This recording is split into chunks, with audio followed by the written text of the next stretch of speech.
বিসমিল্লাহির রহমানির রহিম নাহমাদুহু ওয়া নুসাল্লি আলা রাসূলিহিল কারীম। সম্মানিত দর্শক ও শ্রোতা, মাহে রমজানের 3 দশক সমৃদ্ধ, ইতিমধ্যে 2 দশক রহমত মাগফিরাত আমাদের কাছ থেকে বিদায় নিয়েছে। আমরা অতিবাহিত করছি নাজাতের দশক, মুক্তির দশক। এই দশকের মধ্যে আল্লাহ রাব্বুল আলামিন অনেকগুলো আমাদের জন্য নিয়ামত রেখেছেন। এই দশক আমাদের জন্য 1000 মাসের চাইতে উত্তম একটি রাত রেখেছেন, যা লাইলাতুল কদর।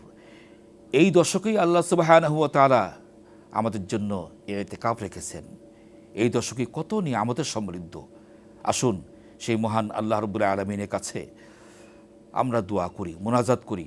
আল্লাহ সুবহানাহু ওয়া তাআলা যেন আমাদের সমস্ত নিয়ামত দিয়ে সমৃদ্ধ করেন। আল্লাহুম্মা আমিন।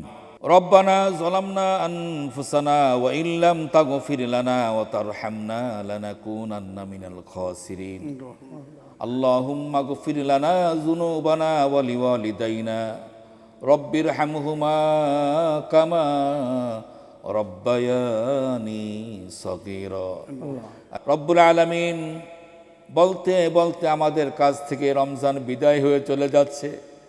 জানি না আমাদের গুনাহ মাফ হয়েছে কিনা। রব্বুল আলামিন, আপনার শাহী দরবারে আমরা নিবেদন করছি, আমাদের জীবনের সমস্ত গুনাহগুলো এই মুহূর্তে ক্ষমা করে দিন।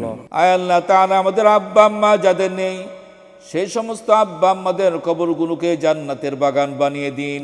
আয় আল্লাহ তাআলা, যেদিন আমাদের শিয়রে মালাকুল মউতকে পাঠাবেন, সেই কঠিন মুসিবতের সময় আমাদের সকলকে খাঁটি ইমানদার বানিয়ে আমাদের সকলের জবানে ইমানি কালিমা বারবার জারি করে দিয়েন, লা ইলাহা ইল্লাল্লাহু মুহাম্মাদুর রাসূলুল্লাহ।